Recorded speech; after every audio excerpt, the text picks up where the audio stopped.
Las provincias de Lugo y Orense comparten uno de los espacios naturales y artísticos más ricos de Galicia, la Ribera Sacra, tierra de espiritualidad, tierra de monjes.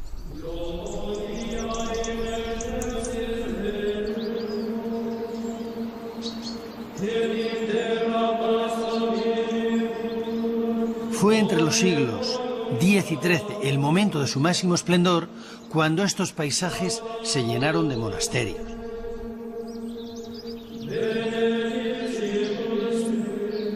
En aquel tiempo las oraciones y los cánticos de los monjes inundaban los rincones de estos pequeños valles, encajonados a todo lo largo del curso final del río Sil y del tramo central del Miño.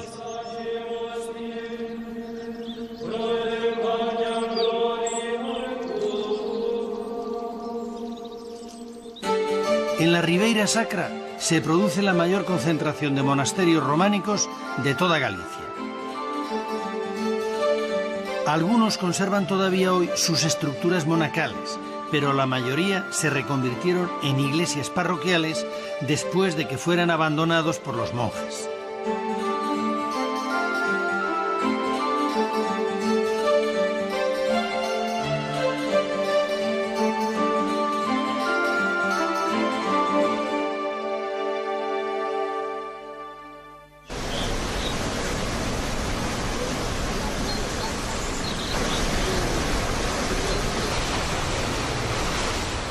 Esto que tienen a mis espaldas son los cañones del río Sil. Junto con el río Miño son la columna vertebral de Galicia.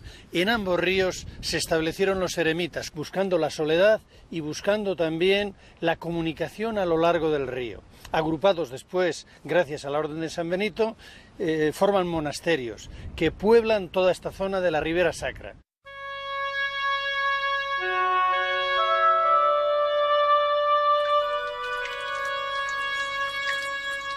En el siglo IV, aquí en Galicia, arraigó con gran fuerza la herejía de Prisciliano, que era obispo de Ávila, pero gallego de nacimiento. Su movimiento religioso predicaba, entre otras cosas, el retiro físico y espiritual, la huida del mundo. Son tantísimos los lugares propicios para la oración y el retiro en la Ribeira Sacra que en los primeros siglos del cristianismo estos parajes debieron de estar llenos de ermitaños. Elegían cuevas ya existentes y en muchos casos las agrandaban excavando la roca para dar cabida a la ermita en la que rezaban y en la que con el tiempo llegaron a acoger a otros ermitaños. Pasaban así de la vida en solitario a una vida en comunidad. Esto es lo que pudo haber ocurrido en San Pedro de Rocas. Este es el famoso monasterio de San Pedro de Rocas, el más antiguo de toda Galicia. De su vejez da fe una piedra, una lápida que anuncia o nos dice que es un monasterio familiar ya en este siglo VI. Es abandonado por causa de la invasión musulmana y ya en el siglo XI tenemos de nuevo noticias de que está siendo ocupado por monjes benedictinos. En la lápida fundacional que se encontró en el interior de la iglesia se da fe de que 6 varones recibieron este lugar en herencia en el año 573. Es posible, por tanto, que este hubiera sido inicialmente un eremitorio familiar. A los pies de la iglesia se pueden ver ahora las tumbas medievales, que antiguamente estaban cubiertas con losas y formaban el atrio del templo. En la fachada hay 3 arcos que dan entrada a 3 naves con sus correspondientes ábsides. Los capiteles tienen una decoración típicamente románica, el ajedrezado. La iglesia excavada en la roca fue realizada entre los siglos XII y XIII, siendo ya monasterio benedictino. Nunca fue un monasterio importante. En sus momentos de máximo esplendor no pasó de 13 monjes.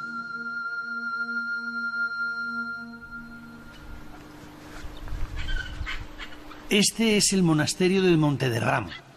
Las muchas reformas realizadas en él a lo largo de su historia han acabado con el románico original. Fundado en el siglo XII por los cistercienses, fue el más poderoso de la orden en esta zona y el que dio pie involuntariamente al nombre de Ribeira Sacra.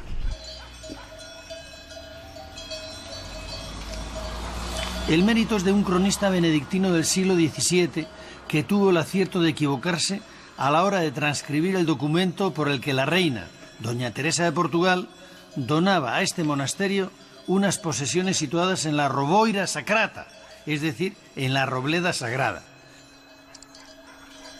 El buen monje entendió que decía Riboira Sacrata, Ribera Sagrada. Hay que reconocer que el tiempo le ha dado la razón y el nombre, producto de su equivocación, ha hecho fortuna.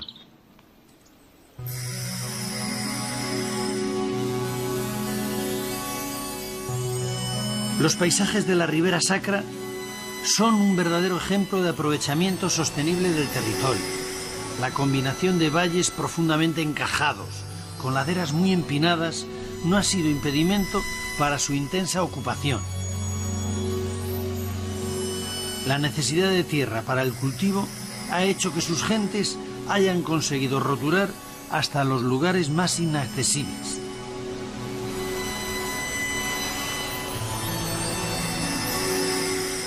La mayor parte de los bancales que aún se siguen cultivando son de origen medieval.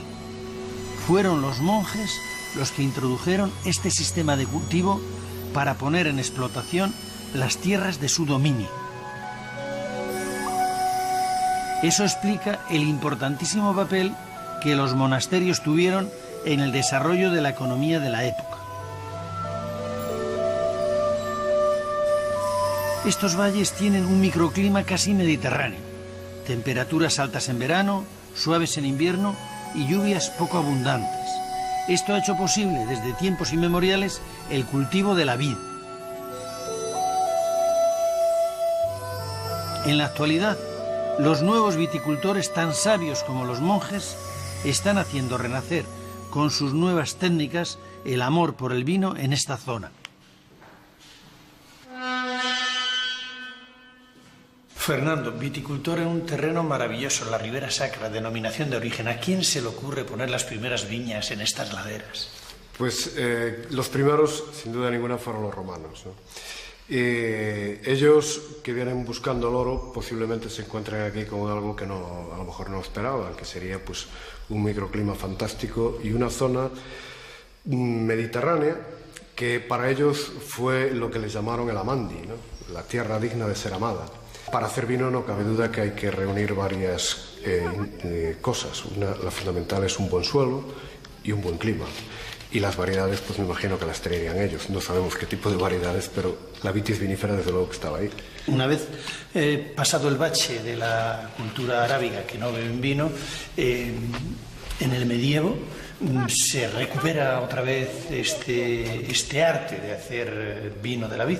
Exactamente, los monjes fueron los encargados en un momento pues difícil posiblemente para la agricultura y siempre con la sabiduría de los monjes de traer esas variedades que luego fueron fantásticas para vinificar y que hicieron aquellos vinos que realmente podían llegar a ser buenos vinos.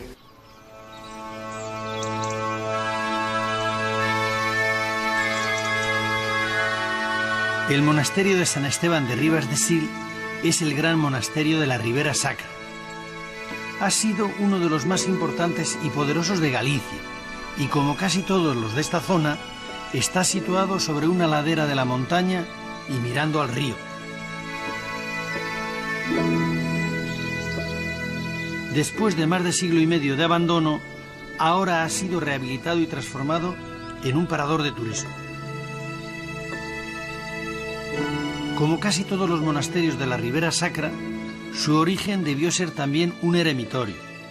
Según la tradición, fue fundado por San Martiño en el siglo VI, pero la primera noticia documentada de él la tenemos en el año 921, en un pergamino del rey Ordoño II, en el que autoriza al abad Franquila y a sus monjes a edificar una basílica y un monasterio en este lugar sagrado, ruinoso y abandonado desde antiguo.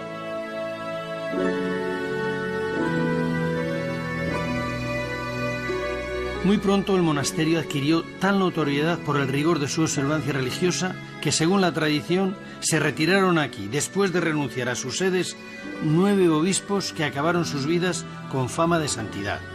Con tal motivo, el escudo heráldico del monasterio que preside su fachada renacentista Tiene 9 mitras.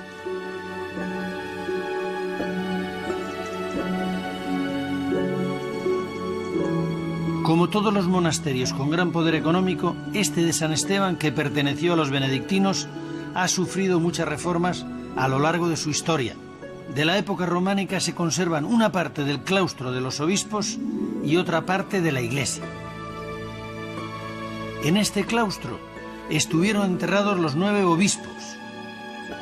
La arquería del cuerpo inferior es románica. La parte superior es del siglo XVI.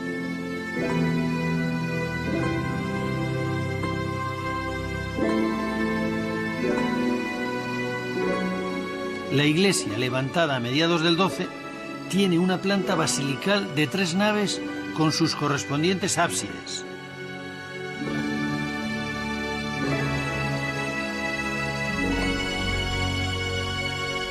Aunque uno de los ábsides quedó ocultado casi por completo con la construcción de la sacristía, podemos ver algo bastante insólito.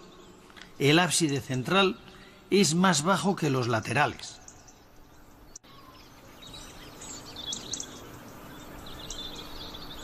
En el interior de la iglesia encontramos un hermoso retablo de piedra. En una de sus caras nos muestra a Jesucristo con sus 12 apóstoles. En el centro, presidiendo, la figura de Cristo con corona y cruz procesional. San Pedro está a su derecha y San Pablo a su izquierda.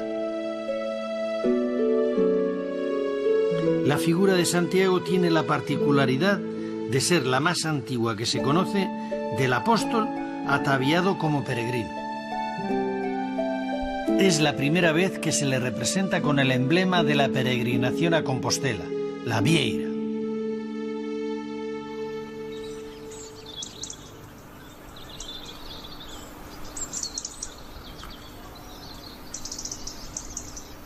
Todos los monasterios de la Ribera Sacra están emplazados en lugares especiales, con paisajes que invitan a la meditación. Pero el más espectacular de todos es el monasterio de Santa Cristina, encaramado sobre un cañón del Sil y rodeado de un bosque de castaños centenarios.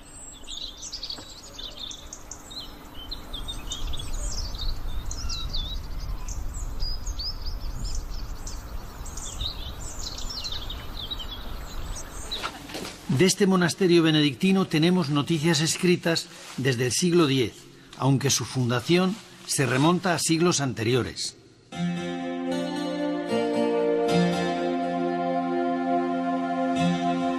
No está claro el momento en que llegó la orden benedictina a la Ribera Sacra, pero por la escasa documentación que se conserva podemos deducir que fue a finales del siglo XI o comienzos del XII.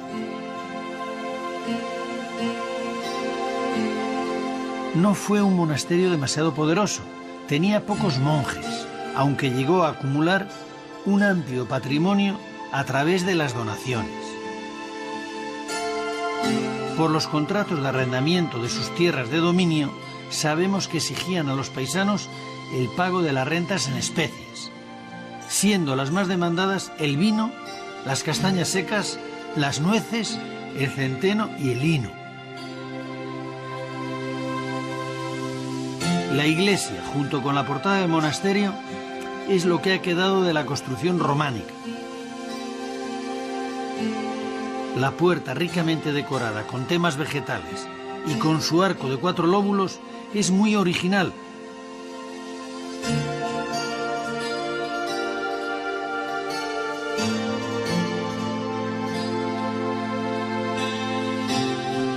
La iglesia es de finales del siglo XII. Tiene planta de cruz latina con 3 ábsides.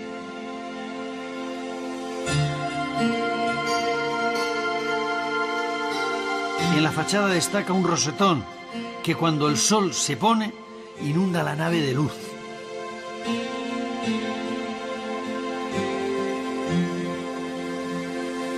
A un lado de la iglesia tiene adosada una torre campanaria, también románica, que parece más bien una atalaya pensada para controlar el paso por el río Sil.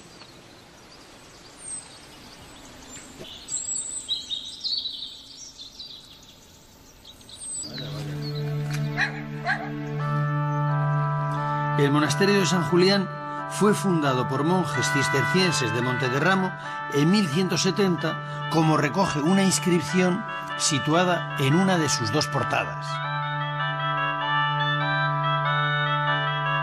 En el siglo siguiente cambió su advocación original por la de Santa María, que era la habitual en los cenobios del Císter.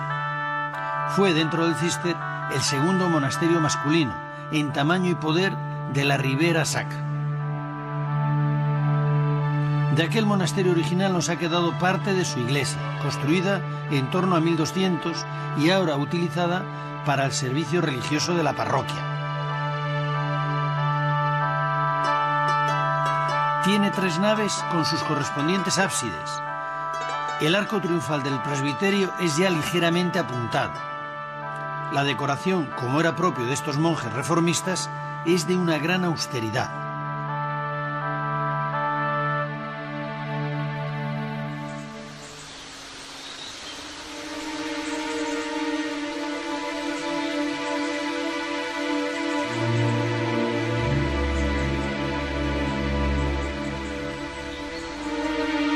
Estas ruinas que nos contemplan, implorando su rehabilitación, fueron en su día el monasterio de San Payo.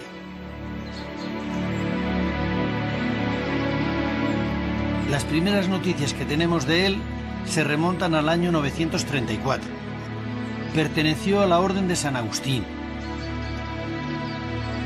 La iglesia, de estilo románico, está a punto de derrumbarse. Es de una sola nave, con su correspondiente ábside, y cubierta con un armazón de madera que se ha venido abajo.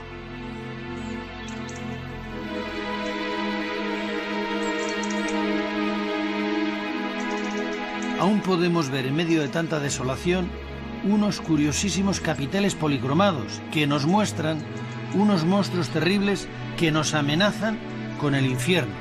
Ellos sabrán por qué.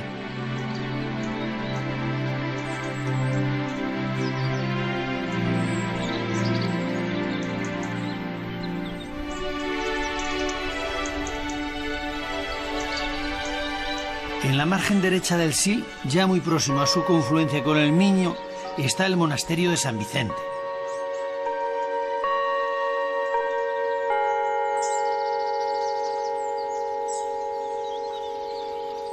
Este monasterio, del que ya tenemos noticias en el año 935, es el primero en incorporarse como priorato a la abadía de Cluny. En 1108 fue donado por la infanta doña Urraca a los benedictinos. La iglesia, que es lo único que se ha conservado, fue construida a comienzos del siglo XIII sobre una ladera, por lo que tuvieron que excavar para poder levantar los 3 ábsides de su cabecera.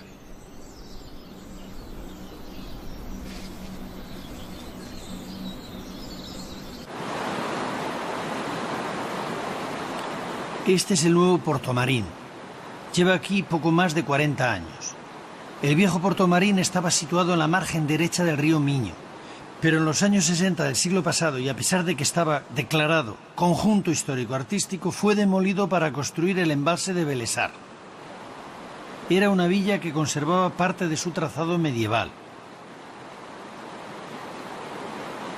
Su iglesia fue trasladada piedra a piedra hasta su nueva ubicación, la Plaza Mayor del nuevo pueblo.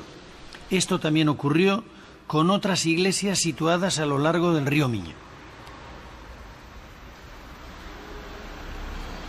A primera vista llama la atención su aspecto de iglesia encastillada. Esta fortificación se debe a la importancia estratégica que tuvo en la época medieval. Portomarín era paso obligado del Camino de Santiago. Para salvar el río Miño había que atravesar su puente.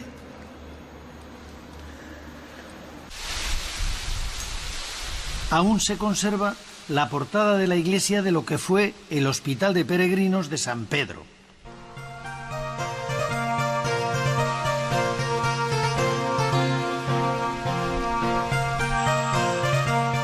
La villa perteneció primero a la Orden de Santiago y más tarde a la de San Juan de Jerusalén.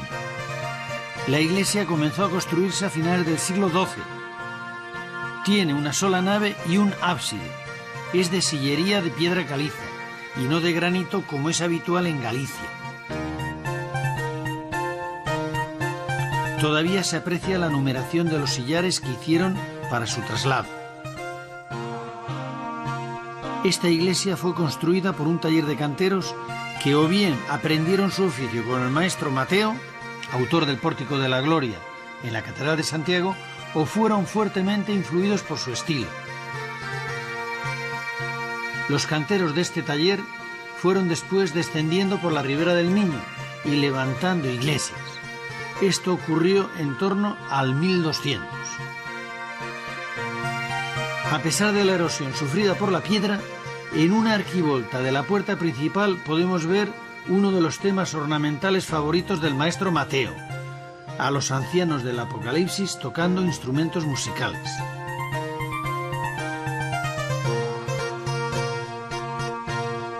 También llama la atención el enorme rosetón que adorna la fachada principal.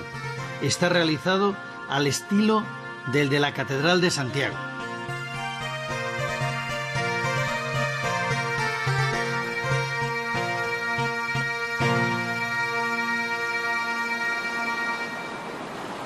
Además del buen románico, Portomarín tiene otro tesoro que se esconde en el Miño y que solo se puede ver cuando baja el nivel del pantano: los caneiros.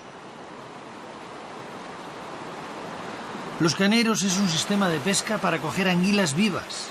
El método consiste en estrechar el río poco a poco hasta convertirlo en un embudo donde se coloca un butrón y se las captura. Estas artes pesqueras eran muy utilizadas por los monjes en los ríos de que eran propietarios para conseguir el pescado que necesitaban para su alimentación. Eduardo, buscador de tesoros en los ríos. El arte de los caneiros, ¿de cuándo procede este arte de captura de la anguila? Pues procede parece ser que de los celtas, aunque después ya los romanos pues los modificaron, los prepararon mejor detallados, mejor para pescar, y ahí está. Este arte lo heredan los monasterios, que eran en cierta medida los dueños de la explotación de los ríos. Sí, perfectamente. Además, esa gente pues después, como no los podía atender ellos mismos, pues los cedían a los ribeireños y les daban, era como un contrato, ¿no? Y les pagaban en especie, un tanto por cien para el monasterio y el resto para el paisano que practicaba la pesca en ellos, ¿no? Y me imagino que los monasterios tenían que conservar las anguilas en balsas, igual que las truchas y otros pescados, para poderlos comer a diario. Efectivamente, había se llaman aquí unas arquetas. Esas estaban continuamente en el río, estaban preparadas para que entrara agua y saliera, para que el pescado estuviera siempre pues vivo, ¿eh? Se conservaba perfectamente. Y de ahí tomaban lo que necesitaban para el consumo diario, las fiestas, etcétera. Efectivamente.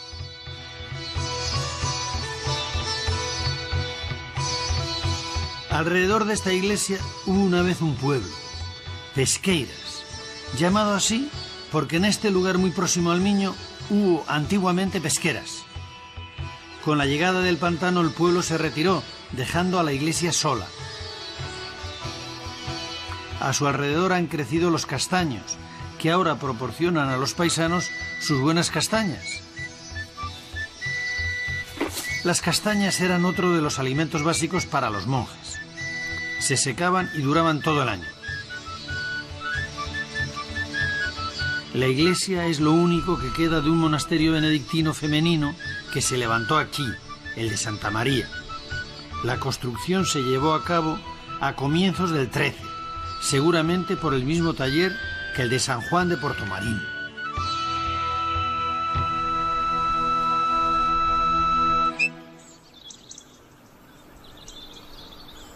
Bajando el curso del Miño nos encontramos de nuevo con el fantasma del maestro Mateo. Colgada de una ladera está la iglesia de lo que fue el monasterio de San Esteban de Ribas de Miño, del que se tiene noticia desde el siglo X.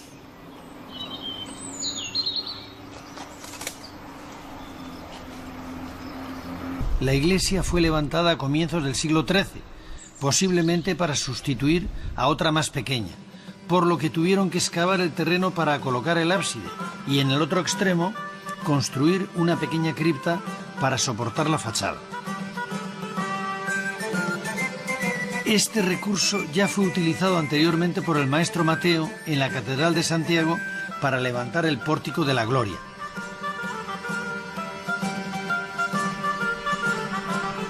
La fachada principal es una de las más bellas del románico español. Su portada está flanqueada por dos puertas ciegas y rematada por un gran rosetón de cerca de 4 metros de diámetro. En una de las arquivoltas vuelven a aparecer los músicos con sus instrumentos musicales. En este caso son 7.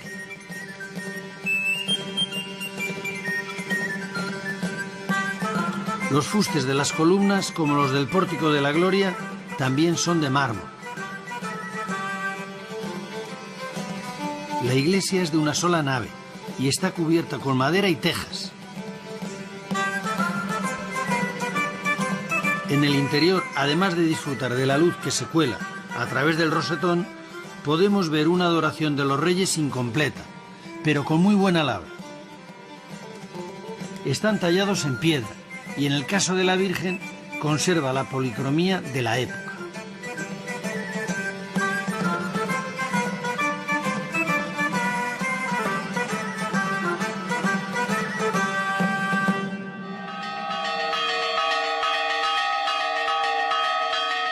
Cerca de San Esteban, en Diomondi, se vuelve a repetir su fachada, aunque ahora sin rosetón. Esta iglesia fue parte del monasterio de San Payo, del que tenemos noticias documentadas en el año 954. Era un monasterio dúplice, es decir, que tenía una comunidad de monjes y otra de monjas. Este tipo de monasterios fueron muy abundantes en Galicia entre los siglos IX y XII, hasta tal punto que en 1104 el Papa le envía una bula al obispo de Santiago en la que le hace saber lo siguiente: aquello que hemos oído decir, que por vuestra región habitan monjes con monjas, es de todo punto inconveniente. Para cortarlo, disponga enérgicamente tu experiencia de manera que los que actualmente estén juntos se separen en divididas y lejanas habitaciones y en adelante no vuelva a tomarse tal costumbre. Así es como Roma acabó con los monasterios dúplices. Los de la Ribera Sacra, donde también los había, acabaron desapareciendo y sus propiedades pasaron a engrosar el patrimonio de otros monasterios mayores o de catedrales. Este que estamos viendo, el de San Payo, pasó a depender de la Catedral de Lugo.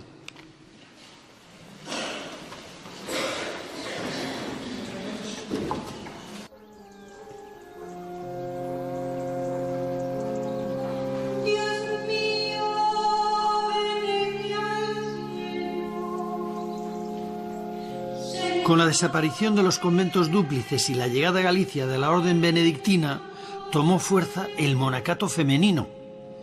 En la Ribera Sacra, durante los siglos XII y XIII, llegó a haber tantos monasterios femeninos como masculinos. La mayoría de ellos se asentaron en conventos que ya existían.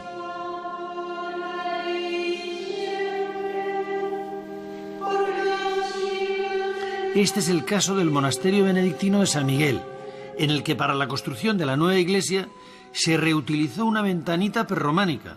Esto nos permite suponer que en el siglo X ya había allí una iglesia.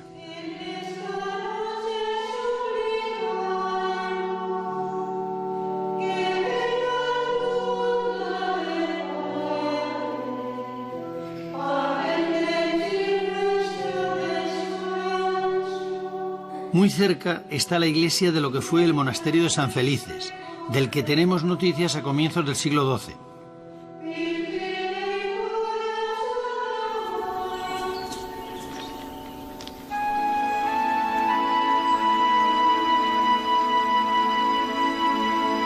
Junto al río Miño se levantaron otros 2 monasterios que acabaron siendo de monjas benedictinas, el de San Juan, fundado en el siglo X, y el de San Esteban del siglo IX.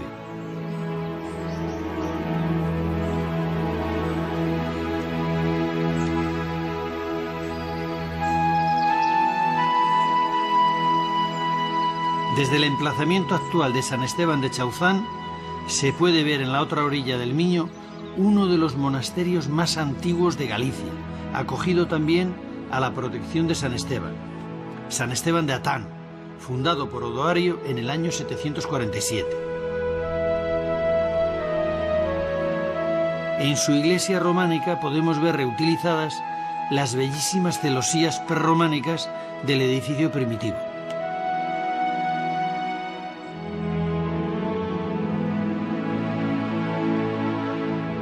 El monasterio femenino de Santa María en Ferreira es el único de todos los de la Ribera Sacra que aún tiene vida monástica.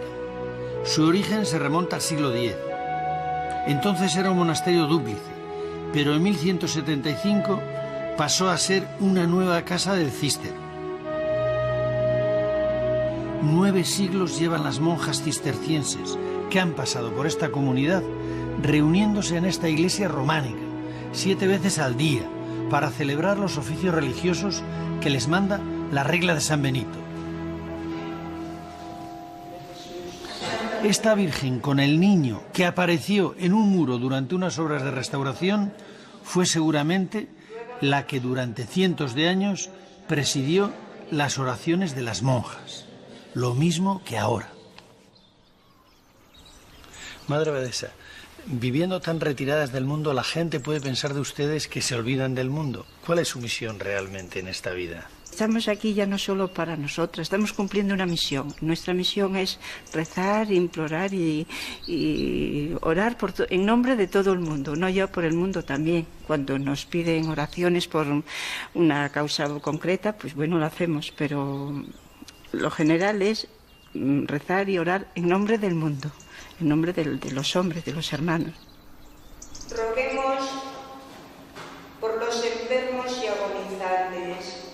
Señor, ten piedad. Por los trabajadores nocturnos. Cristo, ten piedad. Por el eterno descanso de los difuntos. Señor, ten piedad. Oremos. Concede, Señor, a nuestros cuerpos fatigados el descanso necesario. El Señor Todopoderoso nos conceda una noche tranquila y una muerte santa.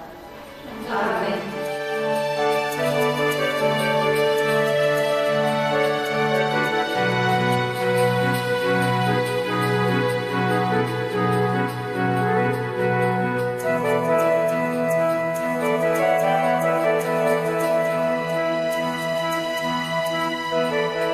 En una de sus caras nos muestra a Jesucristo con sus 12 apóstoles. En el centro, presidiendo, la figura de Cristo con corona y cruz procesional. San Pedro está a su derecha y San Pablo a su izquierda. La figura de Santiago tiene la particularidad de ser la más antigua que se conoce del apóstol ataviado como peregrino. Es la primera vez que se le representa con el emblema de la peregrinación a Compostela, la vieira.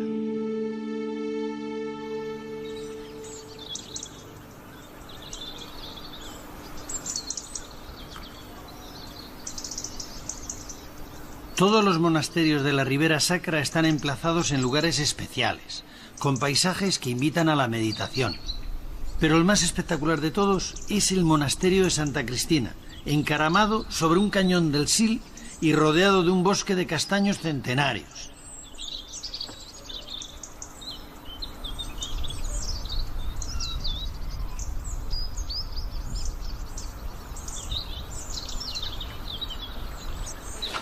De este monasterio benedictino tenemos noticias escritas desde el siglo X, aunque su fundación se remonta a siglos anteriores.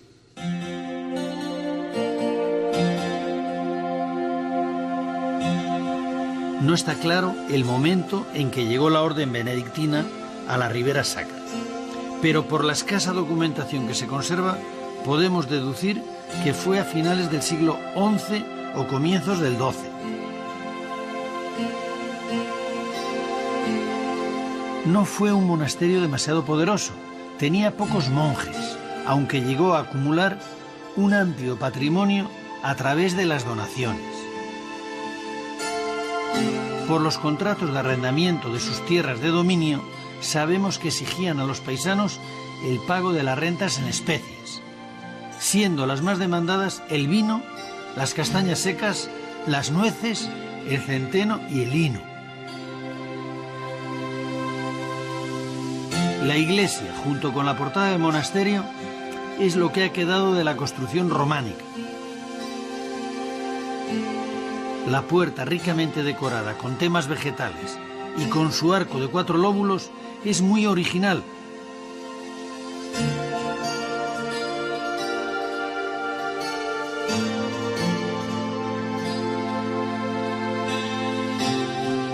La iglesia es de finales del siglo XII. Tiene planta de cruz latina con 3 ábsides.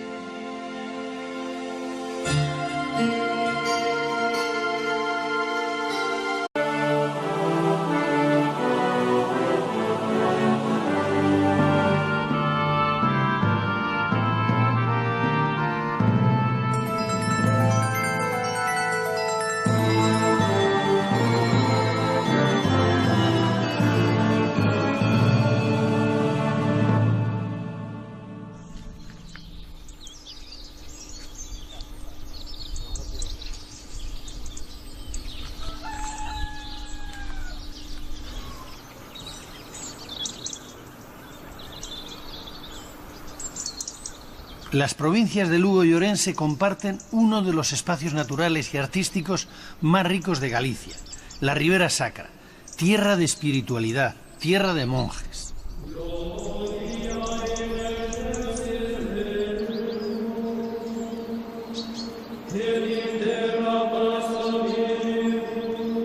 Fue entre los siglos X y XIII el momento de su máximo esplendor, cuando estos paisajes se llenaron de monasterios.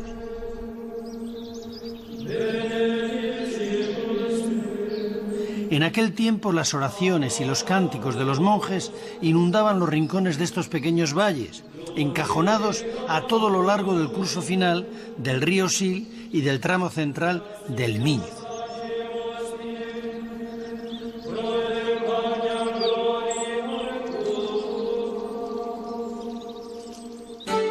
En la Ribeira Sacra se produce la mayor concentración de monasterios románicos de toda Galicia.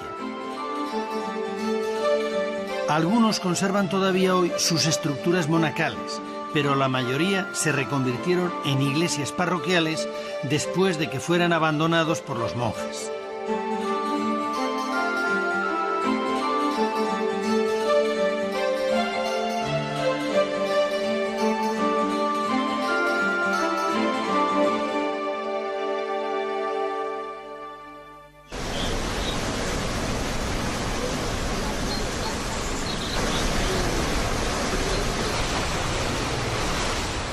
Esto que tienen a mis espaldas son los cañones del río Sil. Junto con el río Miño son la columna vertebral de Galicia.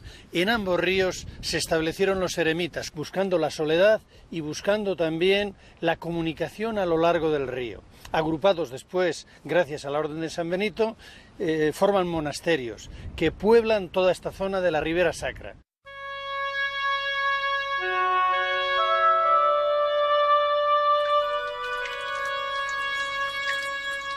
En el siglo IV, aquí en Galicia, arraigó con gran fuerza la herejía de Prisciliano, que era obispo de Ávila, pero gallego de nacimiento.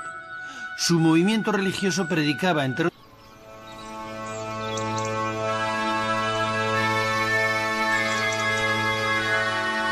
el monasterio de San Esteban de Ribas de Sil es el gran monasterio de la Ribera Sacra. Ha sido uno de los más importantes y poderosos de Galicia, y como casi todos los de esta zona, está situado sobre una ladera de la montaña y mirando al río. Después de más de siglo y medio de abandono, ahora ha sido rehabilitado y transformado en un parador de turismo. Como casi todos los monasterios de la Ribera Sacra, su origen debió ser también un eremitorio.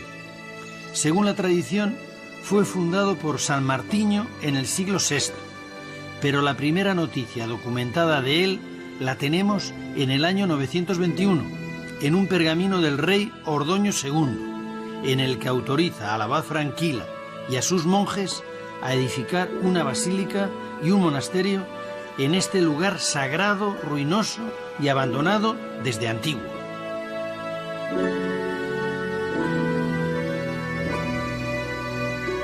Muy pronto el monasterio adquirió tal notoriedad por el rigor de su observancia religiosa que, según la tradición, se retiraron aquí, después de renunciar a sus sedes, 9 obispos que acabaron sus vidas con fama de santidad. Con tal motivo, el escudo heráldico del monasterio que preside su fachada renacentista tiene 9 mitras.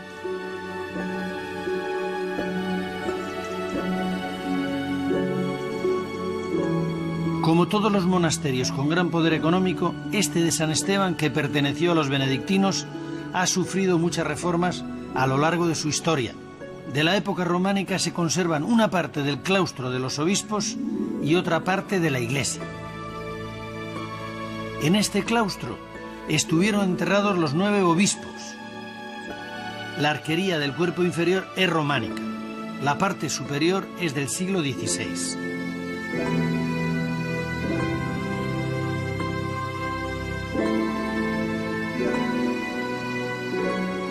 La iglesia, levantada a mediados del XII, tiene una planta basilical de 3 naves con sus correspondientes ábsides.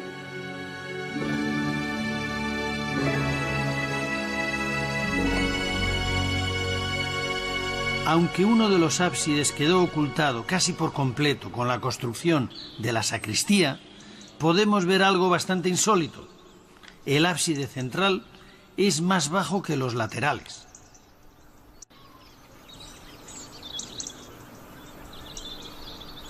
En el interior de la iglesia encontramos un hermoso retablo de piedra. Entre otras cosas, el retiro físico y espiritual, la huida del mundo.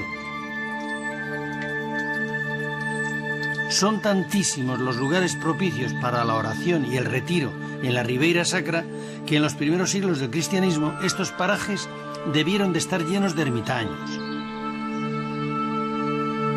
Elegían cuevas ya existentes y en muchos casos las agrandaban excavando la roca para dar cabida a la ermita en la que rezaban y en la que con el tiempo llegaron a acoger a otros ermitaños. Pasaban así de la vida en solitario a una vida en comunidad. Esto es lo que pudo haber ocurrido en San Pedro de Rocas. Este es el famoso monasterio de San Pedro de Rocas, el más antiguo de toda Galicia. De su vejez da fe una piedra, una lápida que anuncia o nos dice que es un monasterio familiar ya en este siglo VI. Es abandonado por causa de la invasión musulmana y ya en el siglo XI tenemos de nuevo noticias de que está siendo ocupado por monjes benedictinos. En la lápida fundacional que se encontró en el interior de la iglesia se da fe de que 6 varones recibieron este lugar en herencia en el año 573. Es posible, por tanto, que este hubiera sido inicialmente un eremitorio familiar. A los pies de la iglesia se pueden ver ahora las tumbas medievales, que antiguamente estaban cubiertas con losas y formaban el atrio del templo. En la fachada hay 3 arcos que dan entrada a 3 naves con sus correspondientes ábsides. Los capiteles tienen una decoración típicamente románica, el ajedrezado. La iglesia excavada en la roca fue realizada entre los siglos XII y XIII, siendo ya monasterio benedictino. Nunca fue un monasterio importante. En sus momentos de máximo esplendor no pasó de 13 monjes.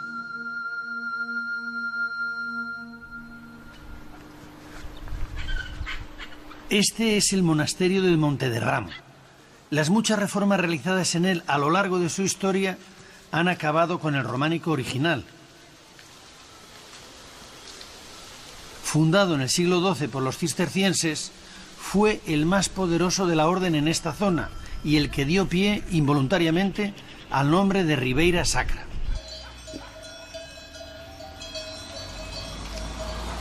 El mérito es de un cronista benedictino del siglo XVII que tuvo el acierto de equivocarse a la hora de transcribir el documento por el que la reina, doña Teresa de Portugal, donaba a este monasterio unas posesiones situadas en la Roboira Sacrata, es decir, en la robleda sagrada. El buen monje entendió que decía Riboira Sacrata, Ribera Sagrada. Hay que reconocer que el tiempo le ha dado la razón y el nombre, producto de su equivocación, ha hecho fortuna.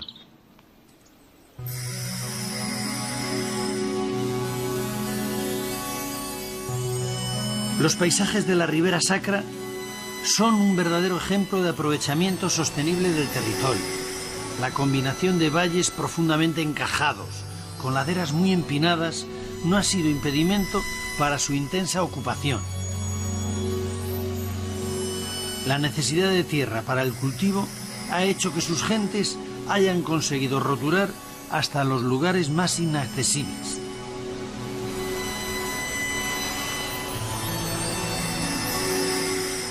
La mayor parte de los bancales que aún se siguen cultivando son de origen medieval.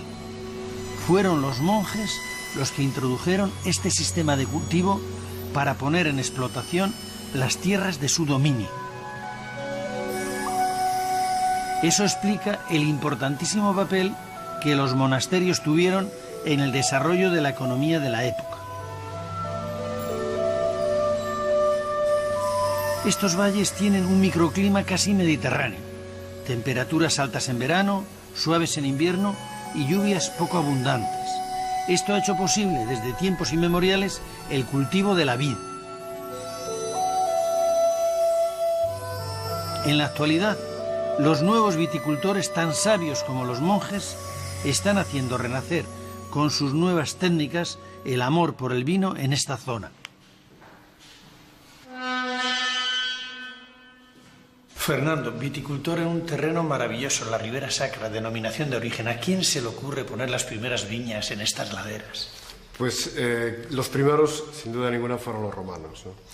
Ellos, que vienen buscando el oro, posiblemente se encuentren aquí con algo que a lo mejor no esperaban, que sería pues un microclima fantástico y una zona mediterránea que para ellos fue lo que les llamaron el Amandi, ¿no? La tierra digna de ser amada. Para hacer vino no cabe duda que hay que reunir varias cosas. La fundamental es un buen suelo y un buen clima. Y las variedades, pues me imagino que las traerían ellos. No sabemos qué tipo de variedades, pero la vitis vinífera desde luego que estaba ahí. Una vez pasado el bache de la cultura arábiga, que no beben vino, en el medievo se recupera otra vez este arte de hacer vino de la vid. Exactamente, los monjes fueron los encargados en un momento pues difícil posiblemente para la agricultura y siempre con la sabiduría de los monjes de traer esas variedades que luego fueron fantásticas para vinificar y que hicieron aquellos vinos que realmente podían llegar a ser buenos vinos.